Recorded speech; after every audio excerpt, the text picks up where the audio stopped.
ஒரு நாள் எல்லா ஜனங்களும் ஆலயத்திலே கூடி வந்து கர்த்தருக்கு காணிக்கைகளை செலுத்த வேண்டும் என்று தங்களால் முயன்ற முதன்மையான காரியங்களையும் விலை உயர்ந்த காரியங்களையும் கொண்டு வந்து காணிக்கை பெட்டியிலே கொட்டினார்கள்.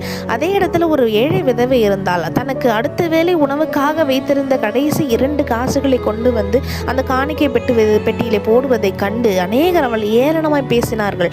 அவன் மீது கோபமடைந்தார்கள்.